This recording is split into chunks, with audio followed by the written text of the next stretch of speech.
I hope this came out in the mic. Okay.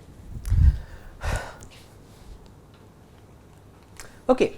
So, till now we have seen the use of two main techniques for the design of dynamic graph algorithms. One was the principle of monotonicity and the other one was random sampling.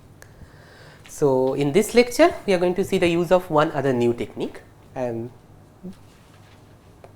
use that technique to solve dynamic matching and vertex cover, two problems that we will define soon. So, it is called primal-dual method. So, how many of you have seen LP relaxations and duality previously? You have seen this thing before, right? Okay. So, basically let us start with what the primal-dual method is, a quick recap.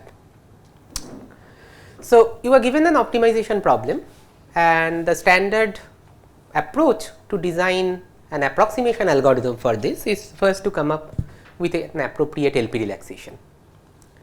And then suppose the problem is a maximization problem, and so this will be the feasible region of the primal problem. Then you write down the dual will be a minimization problem, and now you come up with a primal solution and a dual solution and show that the ratio between their objectives is at most alpha, where alpha is greater than 1 because D is greater than P, and this will imply that P is an alpha approximation to opt just by looking at this picture from LP duality, right. Now, this technique is very powerful primarily because of two reasons. One, to construct this primal and the dual solutions, you do not need to solve the LP. This will be just a combinatorial algorithm. So, since you do not need to solve the LP, usually primal dual methods run very fast in the static setting, that is one. The second thing is that suppose you have an algorithm that finds some primal solution P and you want to compare it against opt, right, because that is what you need to get the approximation ratio. The point is opt might be very complicated, you might not even know what opt looks like, it might even be NP hard. So, how you compare P against opt? Here you are comparing P against D, where D is just a feasible solution to some other problem. So, intuition is it is much easier to find a feasible solution to a problem rather than finding the optimum solution to a problem. And this primal dual technique reduces the problem of finding a good approximate solution to the primal problem to finding two feasible solutions, one for the primal and one for the dual, and then it becomes much easier to compare these two solutions. Okay. So, this technique has been widely used in design and analysis of algorithms.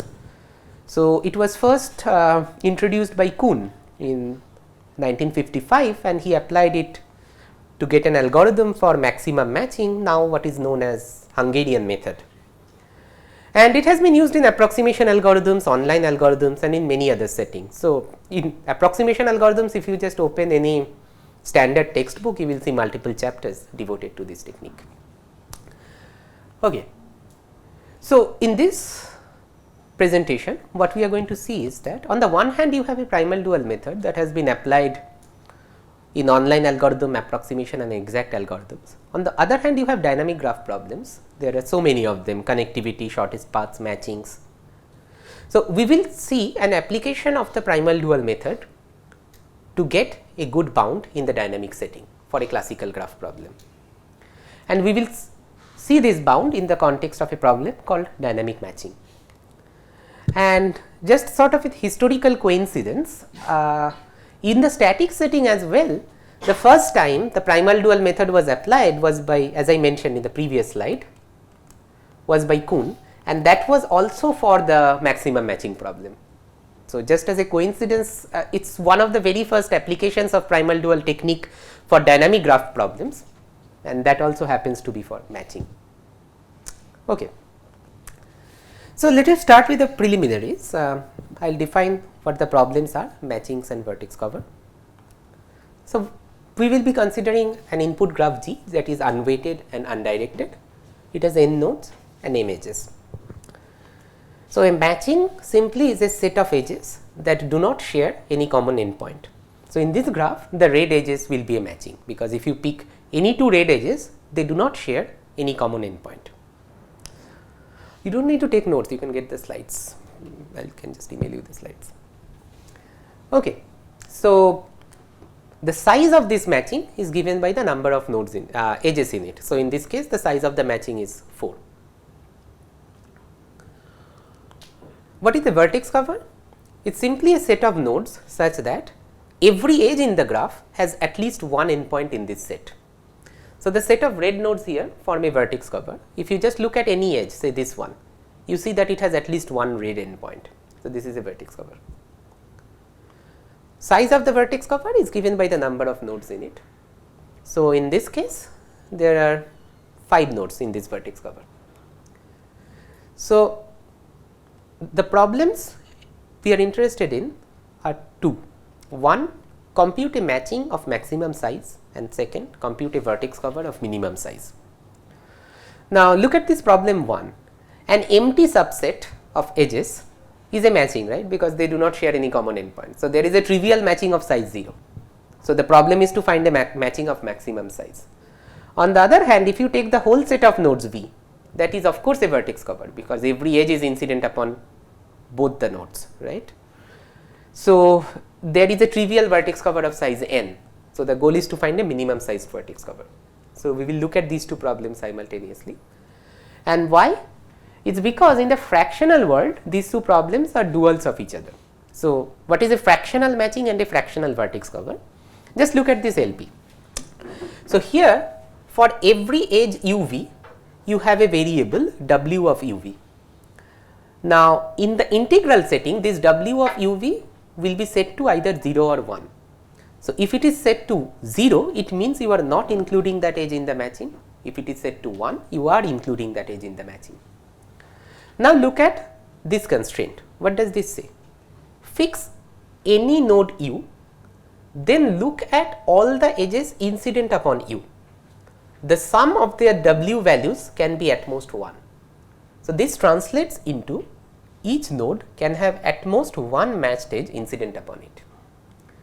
And the objective is maximize the sum of the w values of all the edges. This translates into maxima is the size of the edges in the matching, the number of edges in the matching. And now we say that this is a fractional matching. Why? Because these w values can be fractional between 0 and 1. Okay. Now, if you take the dual of this LP, you will get this LP, and this turns out to be the LP for the fractional vertex cover. So, now here every node V has a y value, and the constraint is if you look at any edge uv, the sum of the y values of the endpoints should be at least 1. So, again if the y values are integral 0 1, what does this mean? If you look at any edge uv, at least one endpoint should be set to 1. This is the vertex cover constraint. So, the endpoints with y value 1 will be your vertex cover, and the objective is minimize the sum of the y values.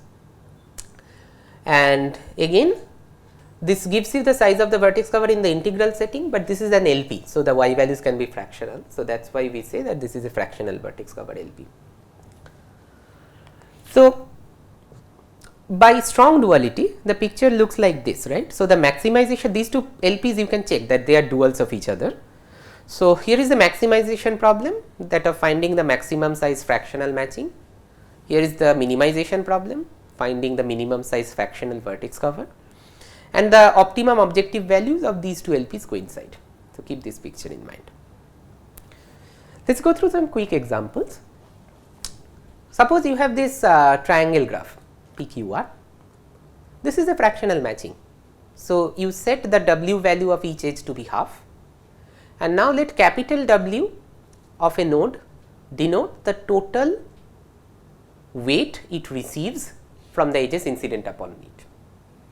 So, now if you just look at any node, what will be its capital W? It is 1, right, half plus half is equal to 1, and this shows that this satisfies the constraints in the matching LP, that if you look at any node, the total weight it receives from its incident edges is at most 1. So, this is a valid fractional matching. Okay. This is a valid fractional vertex cover. So, you set the y value of each node to be half. Then what was the fractional vertex cover constraint, if you look at any edge say PR, the sum of the y values of its endpoints should be at least 1, right, and you see that this is the case because the y value here is half, here it is half, that sum is at least 1. So, this is also a fractional vertex cover. No, I am just giving you two instances.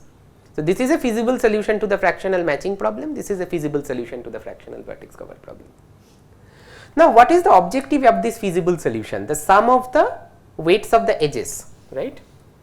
So, what is the objective here for the fractional matching? It is 3 half, right. There are 3 edges, each of them got a fractional weight of half. What is the objective of the fractional vertex cover solution here? It is again 3 half. There are 3 nodes, each node was picked up to a fraction of half. So, basically the primal solution here and the dual solution here have both objective value 3 half. Hence, by again LP duality, you know that both these two are optimum solutions. On the other hand, in this example, the size of a maximum integral matching, it would be 1, right, because you cannot pick 2 edges. If you pick 2 edges, they will have a common endpoint. So, maximum integral matching has size 1. Minimum integral vertex cover has size 2. Why? Because if you just picked one node, look at the edge opposite to it that remains uncovered. So, you have to pick at least 2 nodes, and this shows that these LP relaxations have some integrality gaps. Okay. And actually, it is known that the gap between the optimum value of the LP and the size of the maximum integral matching can be is at most 3 half. So, this is the worst case integrality gap for the matching LP. Okay. So, opt is 3 half, but the integral maximum solution is 1. So, the integrality gap is 3 half, and all I am saying is that it cannot get worse than this. There is a theorem about the LP polytope which shows that. Okay. Yeah. So, do you mean the difference between the solution to the primal minus dual, mod of this is at most 3 half, or the difference of the size of solution and the optimum solution? Yeah. So, when I am talking about integrality gap, I talk about the difference between opt f and the optimum integral solution, not the difference between these two. Okay. It's 3 half. What is opt f? 1. What is opt f? 1.5, right? Opt f is 3 half here. The gap, the multiplicative ratio. That is how you compute approximation ratios, right? Okay. So, now in this instance, what is the integrality gap of this vertex cover LP?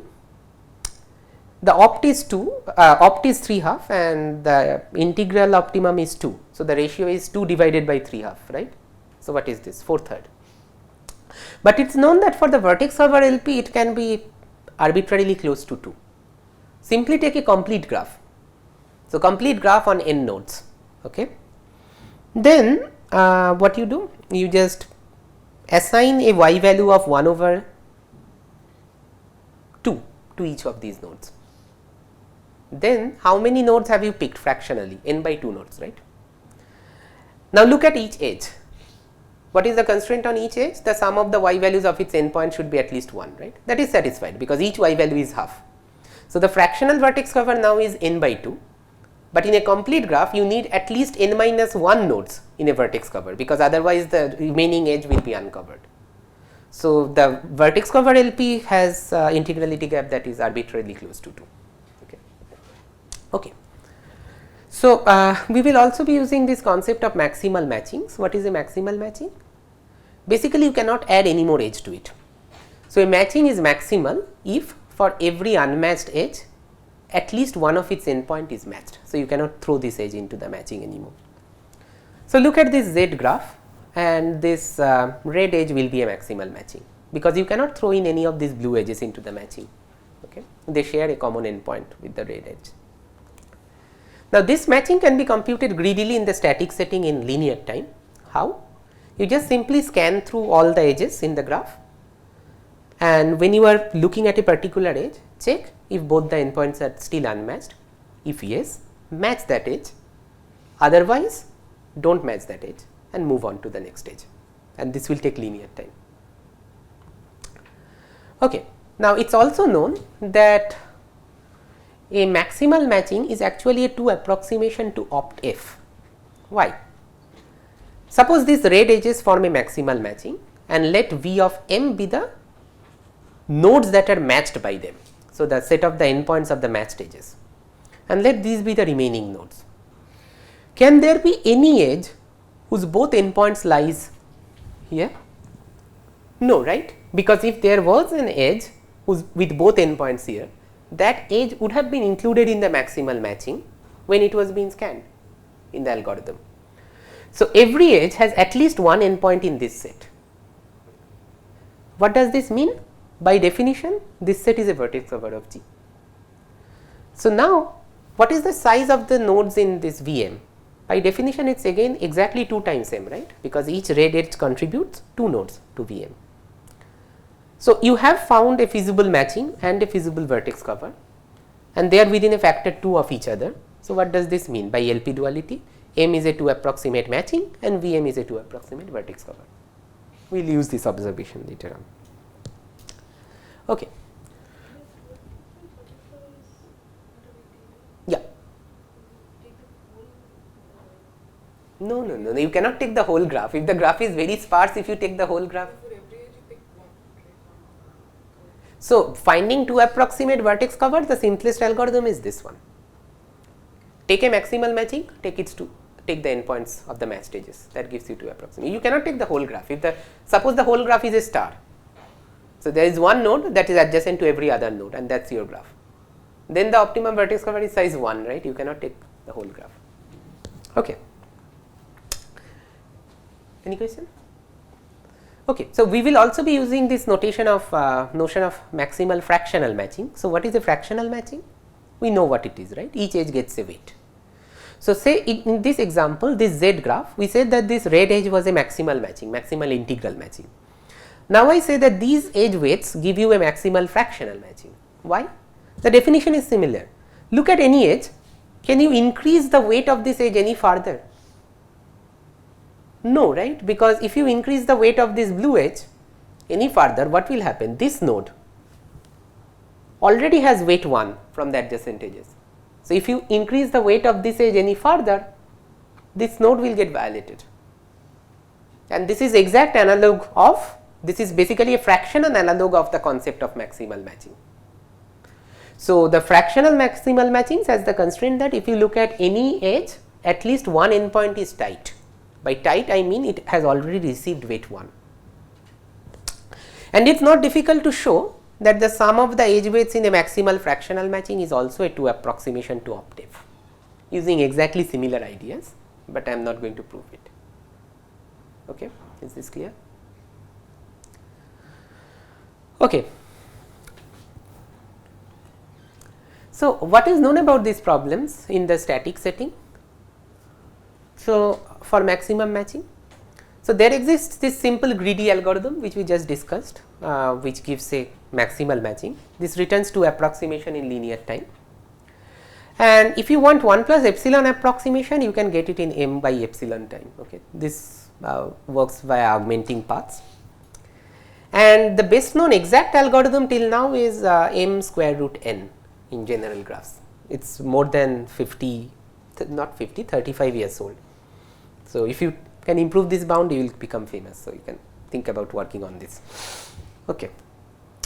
So, the point is that since 1 plus epsilon approximate maximum matchings can be obtained in very close to linear time, basically linear time, it is natural to ask, can we do the same thing in a dynamic setting? Can we have a very efficient update time, an algorithm with efficient update time in the dynamic setting?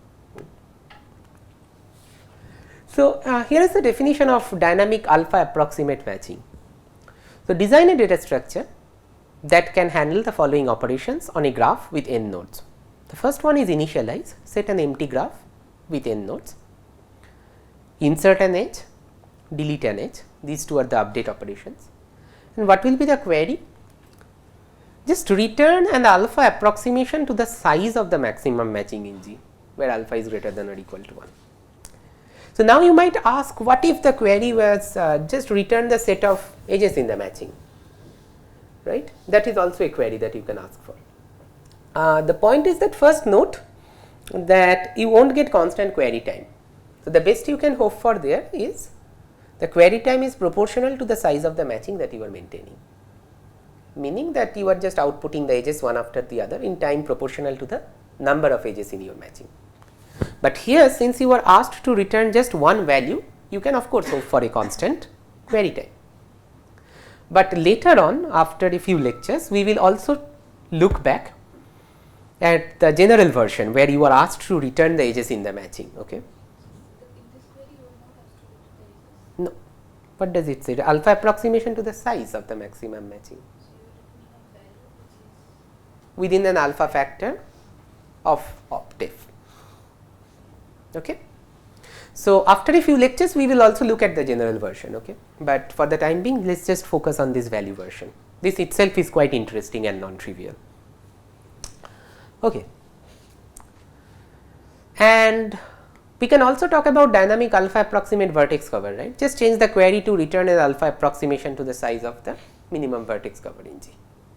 And since these two problems are duals of each other, if you can solve one of them, you can also solve the other, at least for the value version, right? Because you know that the opt of matching and opt of vertex cover are within a factor of 2 of each other. Okay. So, when I am talking about the dynamic matching for this lecture and the next one, when I am talking about the value version of the problem, I will talk about simultaneously on matching and vertex cover. Okay. So, let us first look at a simple algorithm that maintains a large fractional matching in a dynamic setting. So, suppose we just want some constant approximation, what can we do? Let us start with a simple observation. What will be the most trivial data structure for maintaining a maximal matching? So, you just maintain the set of matched edges, and for each node you just maintain a bit whether the node is matched or not. Now, handling the insertion of an edge UV, it is easy. If both the nodes are unmatched, then you just insert this edge, otherwise do not insert this edge. This will take constant time. Handling the deletion of an edge UV. So, first if this edge was part of the matching, you need to delete that edge from the matching. Then you need to look at these two endpoints.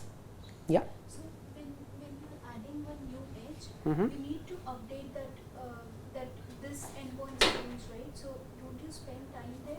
That is constant time, no? So, think of this, I mean the set of matched edges are stored in a linked list, and for every node you maintain a pointer to the incident matched edge in the linked list, if it is matched at all. So, you just follow this pointer, in constant time you can check whether the node is matched or not. Clear? So, when an edge is getting deleted, of course you first need to delete it from the matching if it was matched, and then the two endpoints now got unmatched. So, you need to fix those two endpoints. So, if this endpoint you first check if it has an unmatched neighbor x, if yes, then you just match this edge ux, okay. And you do the same thing for the other endpoint v. If v has an unmatched neighbor y, then you match that edge vy. So, how much time will this step take? Yeah, this step will take order of degree u plus degree v time. So, basically to find an unmatched neighbor x, you need to use entire adjacency list. So, the observation is that dynamic matching is easy in bounded degree graphs. If somehow you are given a guarantee that the maximum degree is d, you can get order d update time. So, how can we use this information? So, the main idea will be that we maintain a sparse subgraph which we will call a kernel, and this will have three properties. So, fix any integer c that lies between 1 and n, and a C-kernel will be a subgraph of G such that property 1, the maximum degree of a node in GC is at most C. This will allow you to maintain a maximal matching in the kernel because the maximum degree is small. Second constraint simply says that this kernel approximately preserves the size of the maximum matching. So, if you find a large enough matching in this kernel, that is a constant approximation, you know that that matching will be a constant approximation in the original graph.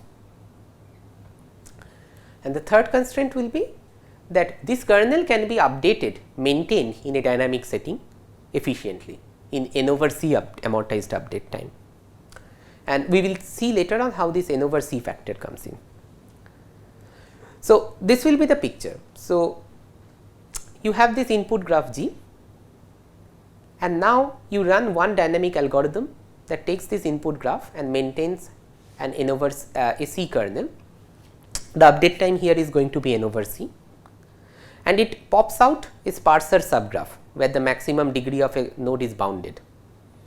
Then you maintain a second dynamic algorithm that takes as input this sparser subgraph and maintains a maximal matching in order C update time, because here the maximum degree is C. So, you can maintain the maximal matching in order C time. And finally, you get this matching MC in this kernel, and then by constraint 2 you know that this maximal matching MC is a constant approximate matching in the original graph. No, it depends on how you define the kernel. We have not yet defined it. We just said that the kernel should have these three properties. If these three properties are satisfied, then the final output you get is a constant approximate matching in the original graph. In the later slides, we will see how can you satisfy this property. Okay. So, now what questions can you ask? First of all, what will be the total update time? The total update time here will be the sum of the update times of these two subroutines, n over c plus c. So, if you set c to be root n, then you get a root n update time. So, basically the point is, if c is small, then maintaining a maximal matching in the kernel is easy, because the maximum degree is small.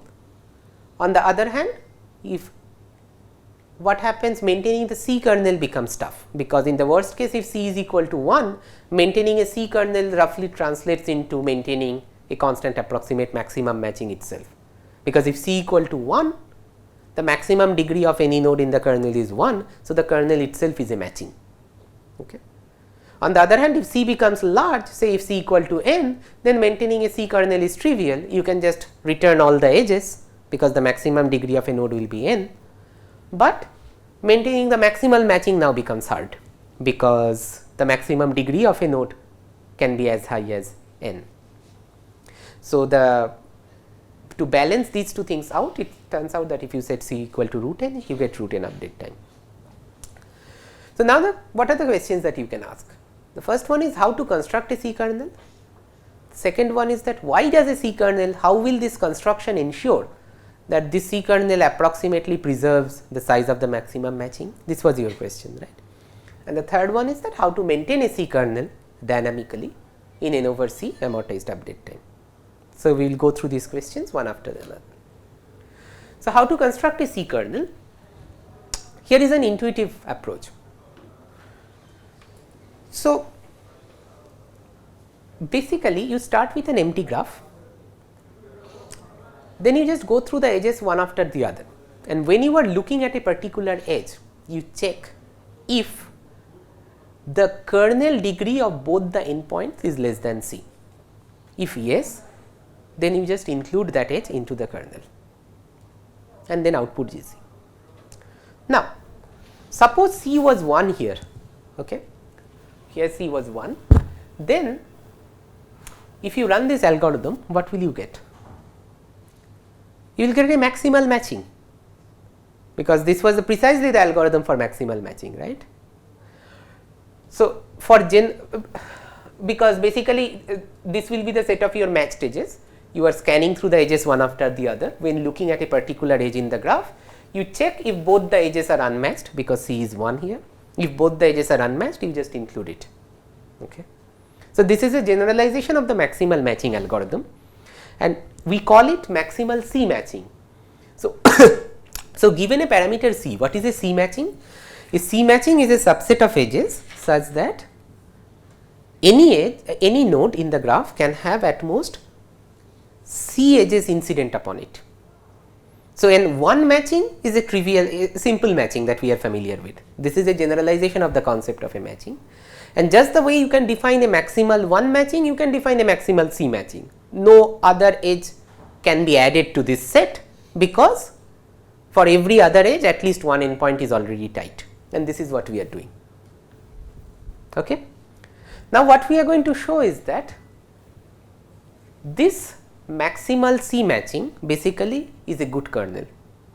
So, any maximal C matching for any value of C preserves the maximum matching in a graph approximately. So, there is a unifying theme behind this thing. Basically, it is not some ad hoc algorithm that we are doing. And again, just look at the two corner cases. If C was 1, this gives you exact maximal matching. So, it is a 2 approximation, 2 approximate kernel, right. On the other hand, if C equal to n, you get back the entire graph. So, again it preserves approximately the maximum matching. So, what we are saying is that for any value of C, this will be the case. So, how do you prove this? You partition the nodes into two parts. One is the tight node. So, look at the kernel edges that are returned by this algorithm. Now, partition the nodes into two parts. The tight nodes will be the ones whose degrees are equal to C. That is why they are tight. And the slack nodes by definition are the ones whose degrees are less than C. So, they are slack. So, now let us say that these purple edges here are the kernel edges, and the green edges are the non-kernel edges in the graph that were not included in the kernel.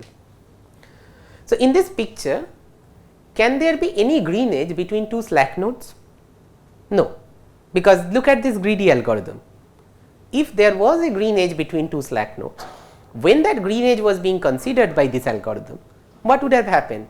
You would have observed that both the endpoints are slack. So, you would have included that green edge into your kernel. So, it will become purple, right. So, just keep this thing in mind that the picture looks like this. There are arbitrary purple and green edges going around. However, there cannot be any green edge between two slack nodes. So, no green edge between two slack nodes. Okay. So, now keep this picture in mind, and let us ask ourselves, why is it that these purple edges will have a large size matching contained in them? Why? How will you go about proving this?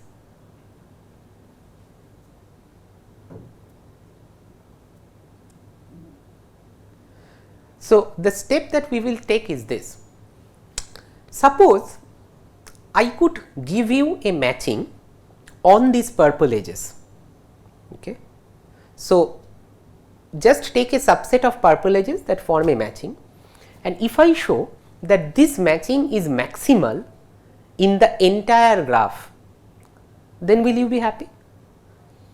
Of course, right, because then I have shown you the existence of a matching on the kernel which is maximal in the original graph. So, what does this mean? 2 approximation, that kernel preserves the value of the maximum matching at least by a factor of 2, if not better. Now, this is exactly what I am going to show, but I will use maximal fractional matching instead.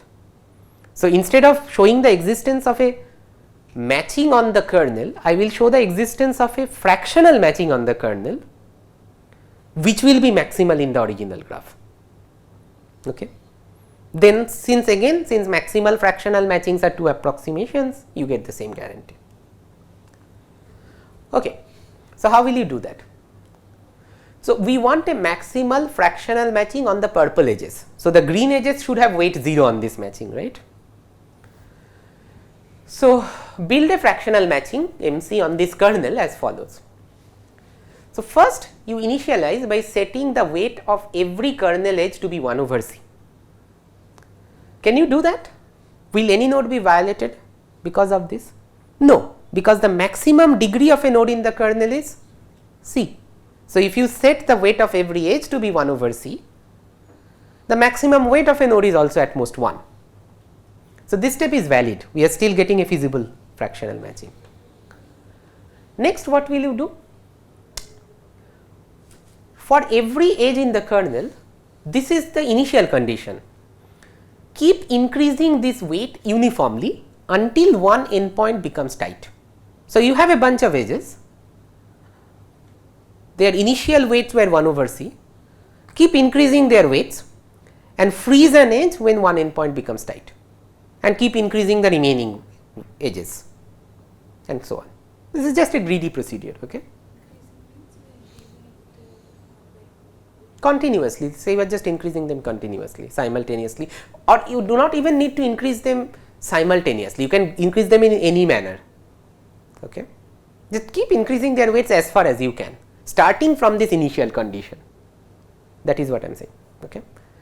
Now, this of course by definition gives you a fractional matching, right, because you are stopping, you are freezing an edge whenever one endpoint becomes tight. So, no node is going to get violated. So, of course, this gives you a feasible fractional matching on the kernel, because the green edges are getting 0 weights by definition. Now, I am going to show that this is actually a maximal matching in the kernel, in the original graph, in the entire graph. Why? Look at the first initial condition. This says that the tight nodes in the kernel, they already get weight 1, because the tight nodes have kernel degree C. What does condition 2 say? Condition 2 says that look at any kernel edge, at least one of its endpoint must have weight 1, because otherwise in step 2 you would have increased the weight of that kernel edge even further. Correct? Now, what does this mean? A kernel edge is either incident upon a tight node, in which case we are in case 1. So, it has one tight endpoint. Otherwise, both the endpoints are slack, in which case say we are in case 2, when we know that at least one endpoint gets weight 1. So, basically for every kernel edge, at least one endpoint has weight 1. Okay. What about every non-kernel edge? Let us take a green edge.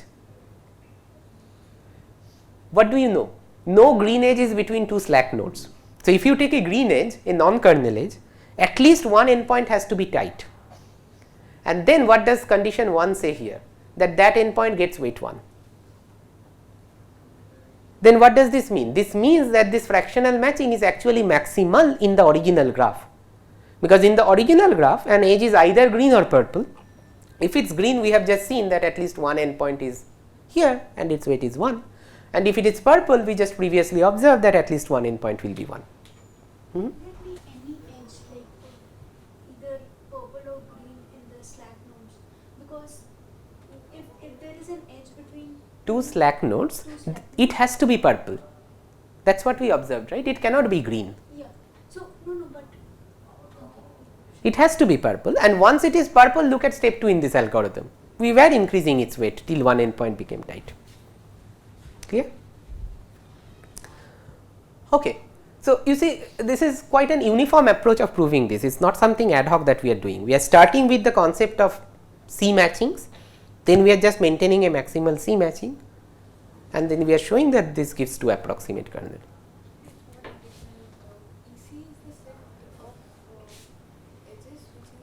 In the kernel. Yeah.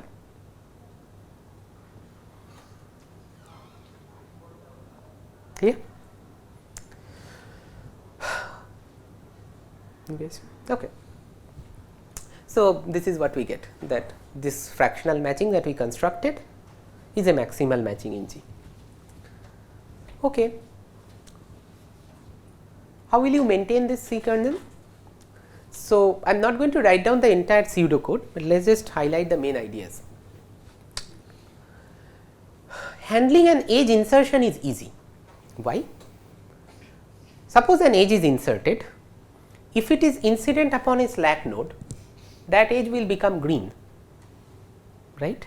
Because just by looking at this picture, no, what am I saying? If that edge is incident upon a tight node with one endpoint here, that edge cannot be part of the kernel edge, because the tight node already has degree C in the kernel. Otherwise, if an edge is inserted here with both endpoints being slack, what will happen? It will become a kernel edge, it will become purple, then you will just check the two endpoints, and if these endpoints now become tight, meaning that kernel degree becomes tight, you just push them up here, just change their status bit, that is it. So, this can be handled in constant time, right. Handling an edge deletion, for that let us partition this subroutine of handling edge deletions into two halves. When you are handling an edge deletion incident upon a slack node and handling an edge deletion incident upon a tight node. So, maintaining a slack node under edge deletions, let us consider this thing first. So, suppose here is a slack node x, if a green edge incident upon it gets deleted, you know that the other endpoint was tight, you do not need to do anything, right. On the other hand, if a purple edge incident upon it gets deleted, there are two cases. The other endpoint was also slack here, then you can just go ahead and delete it, nothing changes, right. Both these two nodes remain slack. The non-trivial case is if the other endpoint was tight here, because then this node x remains slack, but look at its neighbor, it was tight before, now its kernel degree has dropped to C minus 1, you need to do something about it.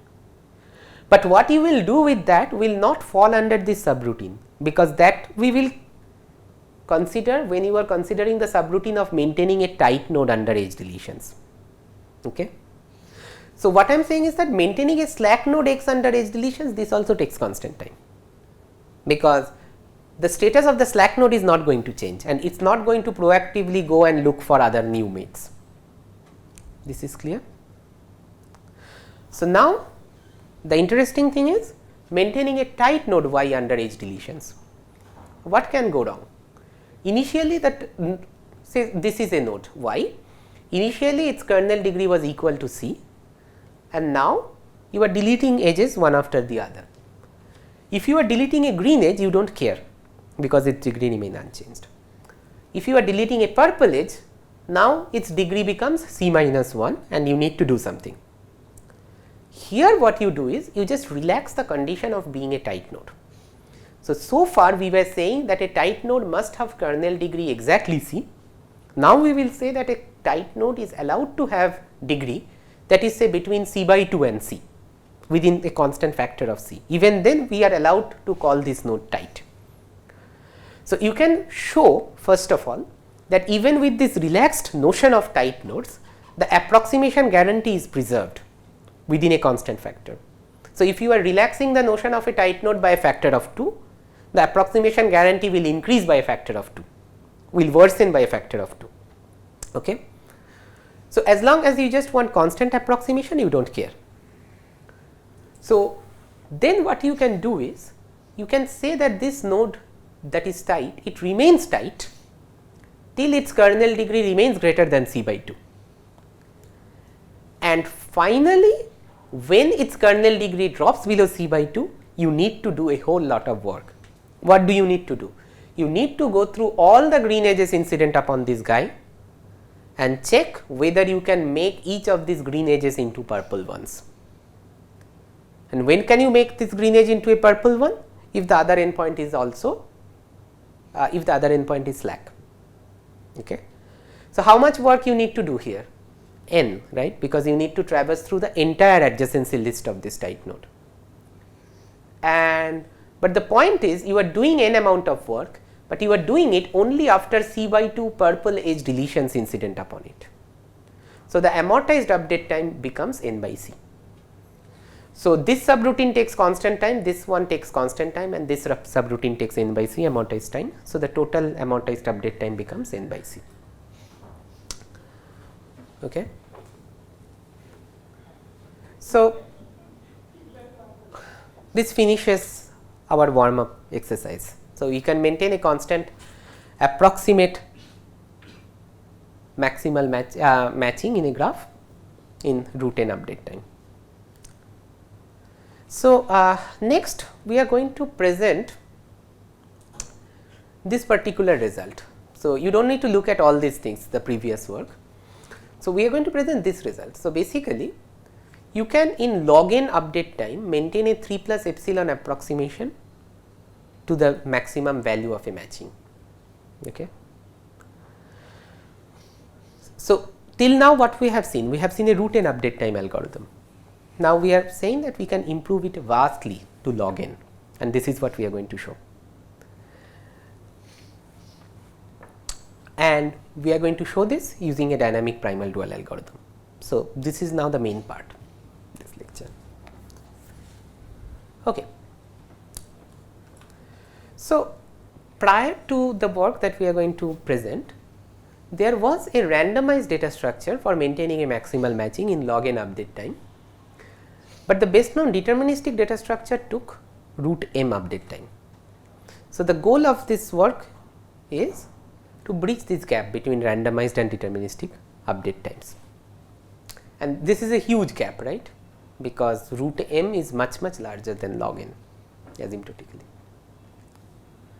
So, what was the previous work doing? The previous work was maintaining a maximal matching and the corresponding vertex cover, meaning the set of the endpoints of the matched edges, and that is how it got to approximation. Now, here was the main idea. They were using randomization to maintain this maximal matching in log n update time, and it seems inherently difficult to use the same idea to maintain a deterministically a maximal matching in log n time. Why is it? Let us look at the idea in this paper. So, suppose there is a node V that is of very high degree, its degree is theta n, and V is matched to U, this red edge is matched. And now suppose this matched edge gets deleted, and this is the bad case that we have, right, because now V needs to go through its entire adjacency list and it will take theta n update time.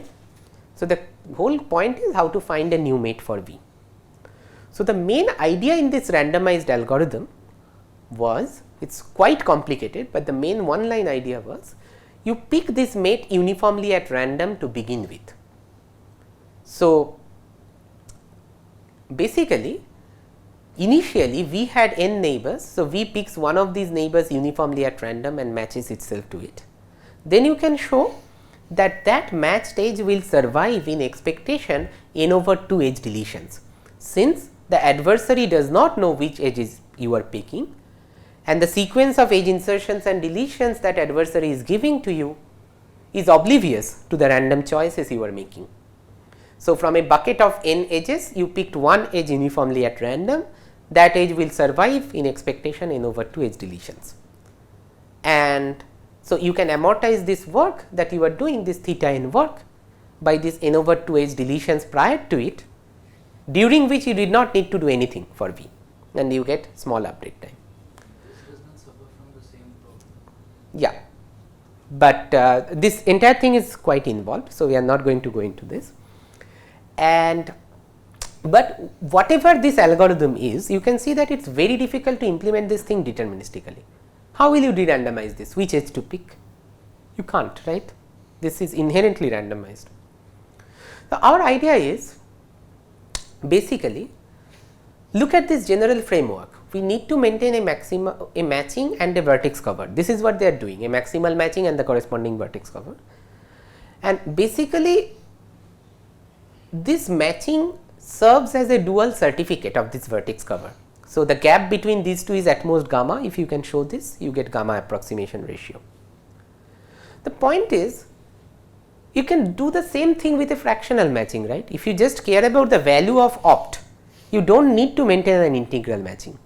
If you can maintain a fractional matching and a vertex cover that are within gamma factor off from each other, then you also get a gamma approximate dynamic data structure.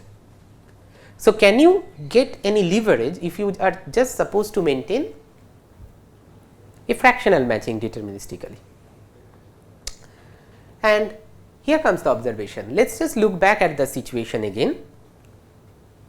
So, initially V is a very high degree node with theta n many edges incident upon it. So, you just assign tiny weights, say 1 over n to each of these edges. So, what happens now? V becomes tight, V's weight becomes close to 1. Now, just wait till the next n over 2 edge deletions incident upon V, do not do anything. So, why can you wait? Because after n over 2 edge deletions, V's weight will still be at least half. So, V is still approximately tight. And then now that V is V's weight is close to half, you just again make a complete swipe through V's neighborhood and adjust the weights, and this will again take you n time. So, to reassign the weights it will take you n time, but you are doing this work only after n over 2 edge deletions. So, you can amortize. So, you are doing this theta n work only after n over 2 edge deletion. So, the amortized update time is small. So, is the main idea clear how you can de-randomize the previous approach? Yeah. Can you speak a bit louder? How the node being tight, I mean you said that even if you delete n by 2, what do you mean by it remains tight? So, the point is that suppose you want to maintain a maximal fractional matching, what do you expect? That each edge should have at least one tight endpoint, right? Now, suppose I relax this condition and say that each edge should have at least one approximately tight endpoint, where an endpoint is approximately tight if its weight is between half and 1. Even then you can show that that fractional matching will be a constant approximation, and this is what we want to maintain. Any question? What are we approximating here? Opt f, the size of the maximum matching and the minimum vertex cover, they are all within constant But factors. that is fractional, right? But that is within a, what did I say? That is within a 3/2 factor of maximum integral matching. Okay. So, this is the main idea that we are going to follow. Okay. So, and we are going to do this, implement this main idea in the dynamic setting by first looking at a static primal dual algorithm. Suppose you want to solve the maximum matching minimum vertex cover problem using a primal dual algorithm. What will that algorithm look like in the static setting? So, as you might know, matching and vertex cover. So, basically vertex cover is a special case of the set cover problem. And if you have taken any approximation algorithms course, you just open the first chapter of the book, you will see a primal dual algorithm for set cover. What I am going to do is, I am just going to instantiate that primal dual algorithm for set cover onto vertex cover. So, what if that set cover problem was instead a vertex cover problem? How will that primal dual algorithm look like? And I am going to state this thing. Okay. So, you initialize the weights of all the edges to be 0 and let this set of nodes V prime be an empty set. So, V prime will be your final vertex cover solution and these set of edges, edge weights will be your primal solution. So, you have a feasible 0 primal solution and an infeasible empty dual solution. This is how you start. Then you increase the edge weights uniformly till some node V gets tight. Okay. By tight I mean its total weight from the incident edges become 1. When that node V gets tight, you include it into a dual solution and then freeze the edges incident upon that node. Okay. Meaning you are not going to increase their weights any further. In the next round, you look at the now the remaining set of unfrozen edges and again keep uniformly increasing their weights till some other node gets tight, and you repeat this. Repeat until every edge gets one tight endpoint, and then the final set of nodes that you get in V prime will be your vertex cover that you are returning. Now, how will this look like? Let us look at a specific example. Suppose you have this graph,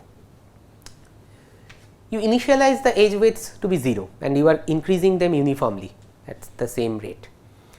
So, which nodes will become tight first in this graph? The highest degree nodes. So, which are the highest degree nodes? A2, A3, B2, B3. So, basically you will set the keep on increasing the edge weights till they become equal to 1/3. At this point you will see that A2, A3, B2, B3 have become tight because their weight now are 1. Now, since these guys have become tight, you cannot increase the weights of the incident edges any further. So, you will freeze the incident edges and these edges are the blue edges. So, now look at the remaining 2 date edges, these are the unfrozen edges. you will again keep on increasing their weights till at least one endpoint becomes tight. So, which endpoints will they be now? B1 and B4. So, you will keep increasing these red edges till their weight becomes 2/3, and now you see that B1 and B4 have become tight.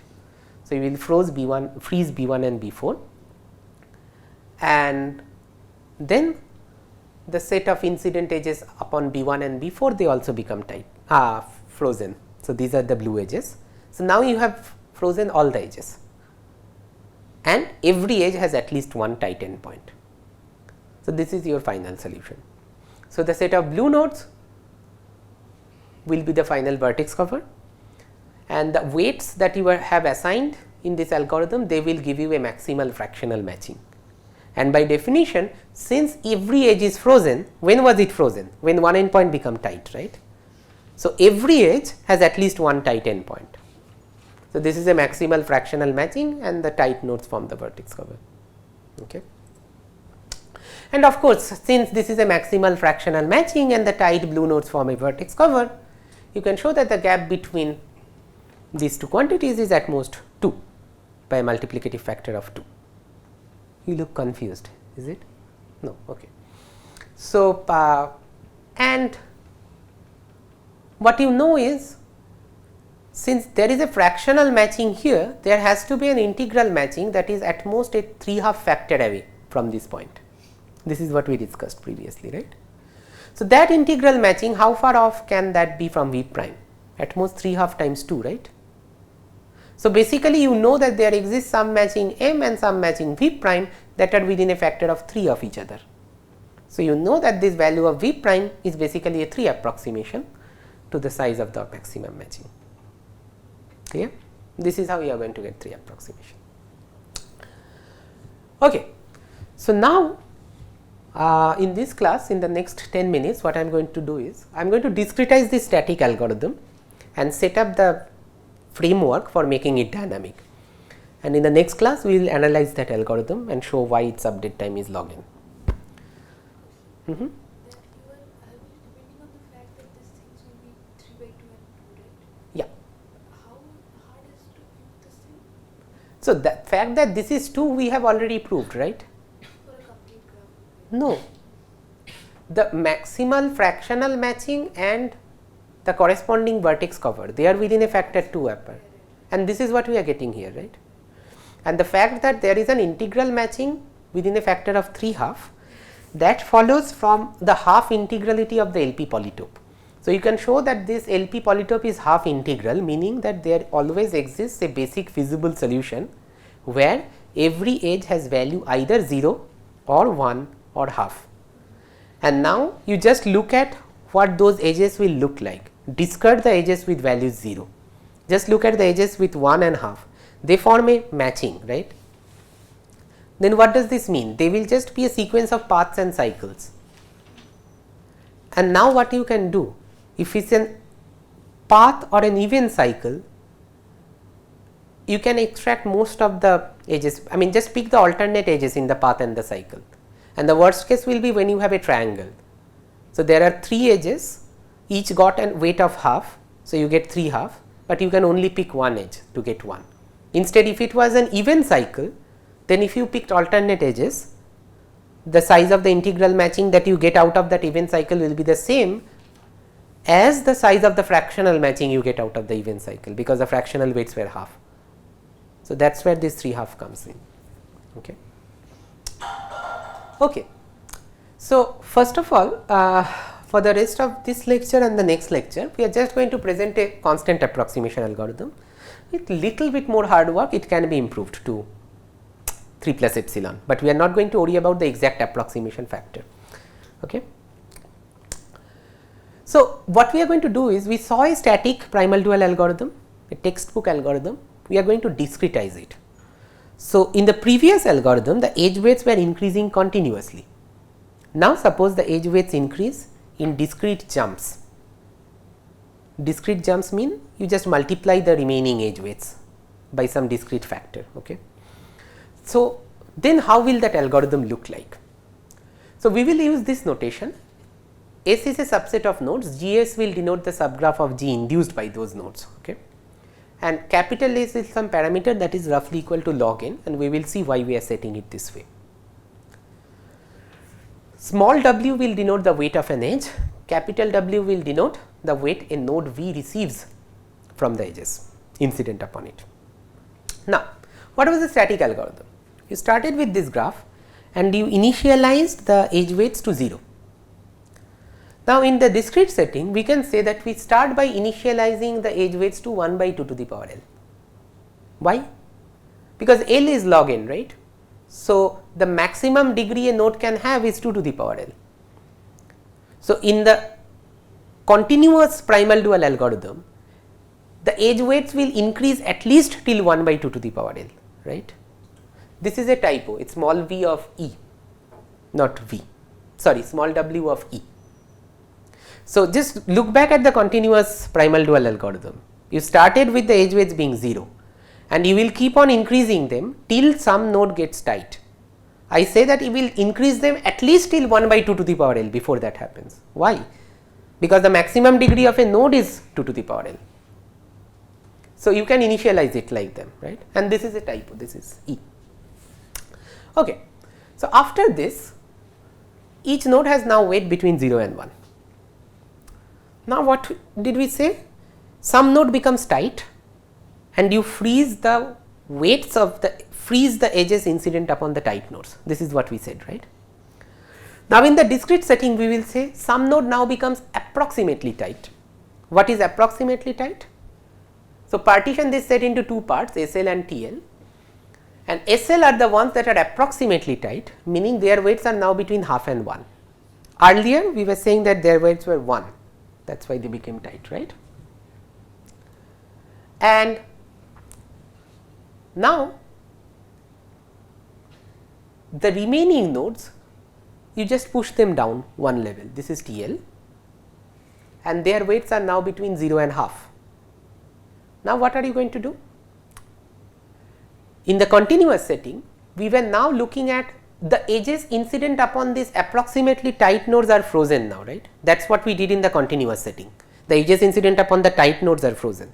Here the edges incident upon the approximately tight nodes are frozen.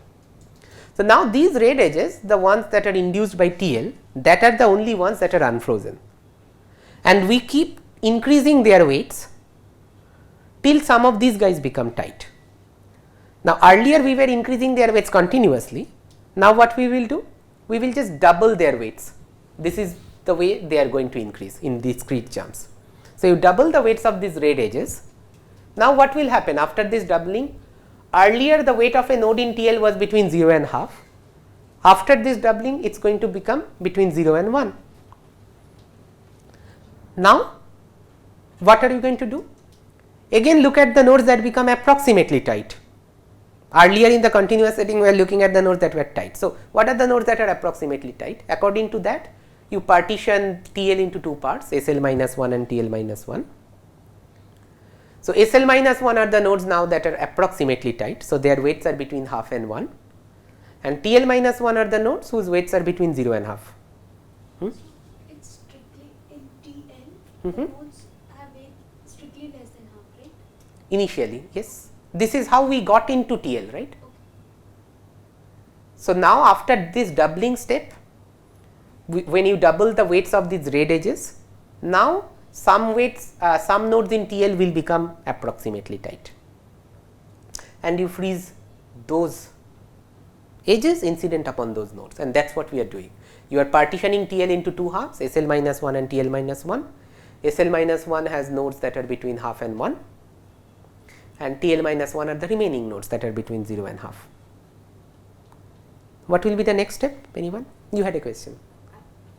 The approximate type thing, you are not doing it because of discretization. Yeah. Are you doing the approximate because you are discretizing the Yes. Yes.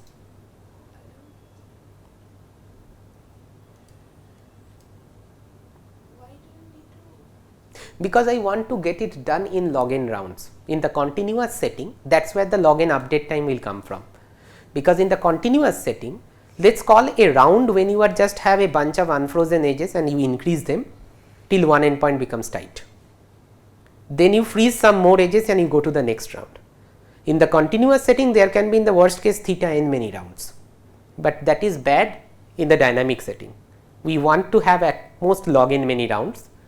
That will actually help us in getting log n update time, and one way to get log n rounds is this discretization. Okay. So, now again we have this SL minus 1, these nodes are their weights are between half and 1, and now you have TL minus 1, their weights are between 0 and half. What will you do the next step? Again look at the edges induced by TL minus 1, double their weights. Now the weights of TL minus 1, some of these guys will now become approximately tight. Keep doing this till you reach level 0. So, when you reach level 0, this is what you will have. You have L plus 1 levels from SL to S0 and then T0. SL to S0 have all the tight nodes, meaning approximately tight nodes, and in T0 the nodes weights are between 0 and half. Now, what will be the weight of an edge that is in T0, meaning whose both endpoints are in T0? Its weight will be 1 by 2 to the power 0, right? Because you initialized its weight at 1 by 2 to the power L, and then each time it was dropping a level, you were doubling its weight. So, when it reaches level 0, its weight is 1 by 2 to the power 0, which is 1. So, do you mean the edges whose one endpoint is in T0 and one endpoint is up, or an edge which is contained in T0? Yeah, GT0 means this, right? So, but then will this nodes not be tight? Yeah, so that is what I am going to say, that is my next slide. What does these two conditions together imply? There cannot be any edge in GT0, because if there were an edge in GT0, its weight will be 1. So, the endpoint will be WV equal to 1, will be tight, but by definition T0 has nodes only whose weights are between 0 and half. Okay. And what does this imply? First, as a notational convenience, let us just say T0 is S minus 1. What does this imply? This implies that we have a structure like this. We start from S minus 1, go to S0 till SL. Then for each node from S0 to SL, their weight is between half and 1. So, these nodes are approximately tight. We cannot say the same thing about S minus 1. These nodes are between 0 and half. Okay. Yeah, this is what I said here. And we know that there is no edge in G S minus 1, meaning there is no edge whose both endpoints are in S minus 1. What does this mean? I will see what does this mean in 1 second. This basically means that the nodes from S0 to SL, they form a vertex cover in G, right. There is no edge in GS minus 1 means every edge in the graph has at least one endpoint from S0 to SL. Okay. And how are the weights of the edges defined? So, look at a red edge with one endpoint in level I, the other endpoint in level j. I is greater than j. What will be its weight? Its weight will be 1 by 2 to the power I. Why? Because just track what happened to this edge. You started with 1 by 2 to the power L. Then this edge was falling down, down, down, and you come to level I. At that time, one of these endpoint becomes approximately tight, and the moment this becomes approximately tight, all the edges incident upon it are frozen. So, the weight of this edge will not increase any further. At most 1 by 2 power I, or Exactly 1 by 2 to the power I. so, but maybe that vertex. So, suppose the S that. So, the vertex in SI, so it have many edges, right? Yes. But the edge weights are exact 1 by 2 to the power I. This is okay. Is this clear? So, this is the picture you have. And now, can you say anything about the size of this vertex cover? But before that, note that the weights give a fractional matching, right, because the weight of every node by definition is at most 1. So, what we are going to show is that these fractional matching and this vertex cover, they are constant approximation to each other.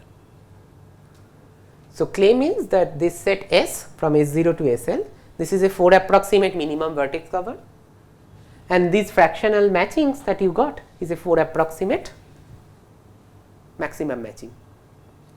Why? Because if this was a maximal matching, what would you have got? At least one endpoint of every edge is tight. That is what you have got, right? But now what guarantee you have? At least one endpoint lies between S0 and SL. So, at least one endpoint is approximately tight, where the node weight is between half and 1. So, that is why you will get a worse approximation guarantee. And the complete proof is this. So, what is the set of this size of this set S? By definition, each node in S from S0 to SL, its weight is between half and 1, right? So, if you sum over all these nodes and take 2 times this weight, you are over counting. For every node you are getting more than 1. So, this is correct, right, this inequality. What is the next step? Just take these 2 out and just look at the sum of these nodes V in S and their weights. Let us try to express these weights in terms of the edge weights. Each edge contributes at most twice to this sum, right, because each edge can be incident upon 2 nodes. So, that is what I have done. So, sum of all V in S of WV is going to be at most sum of all the edges in E times 2 times W, small w of UV. Now, what is this? This is by definition 4 times the size of the fractional matching that you have. So, then you just apply LP duality.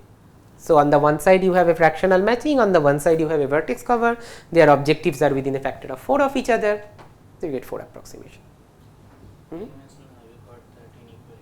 Which one? This to this? So, what is the sum of the node weights? In any graph, forget about this set S, suppose this set S is V.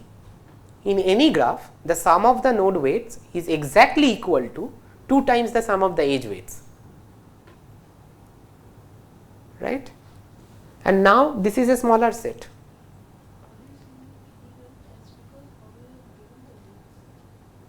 No, every node will be counted twice, right? Take any graph, take any fractional matching. No, weights on the nodes are basically the sum of the weights on the edges incident upon it. That is how you define node weight, right? Yes, so if you define like that, then Yeah, and we are following this definition throughout. That is what I meant. Clear? Okay. And now, should I stop here? Okay, making it dynamic, let me just describe the algorithm in 5 minutes and I will stop. This is the structure, right? How are you going to maintain this in a dynamic setting? So, you maintain it using an obvious greedy algorithm. So, you say that a node is clean if its weight is within the prescribed range. So, if its weight is between half and 1 and this node is in level 0 or above, then this is clean. Otherwise, its weight is between 0 and half, and if this node is in S minus 1, this is clean. So, initially the graph is empty, every node is in level minus 1, it has weight 0 and is clean. Now, suppose that every node is clean before an edge insertion or deletion in G. Okay.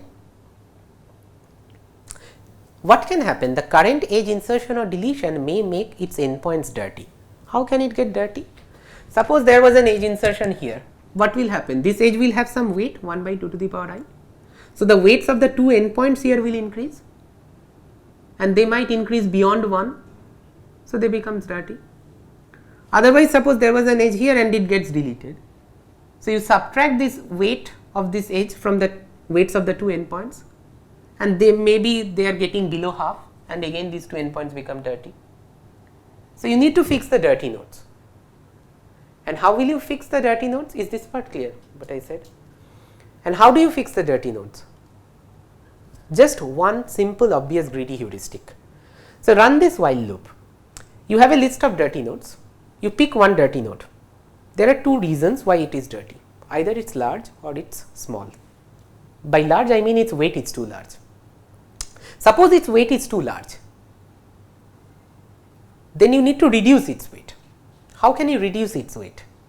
You have to just increment its level. Why?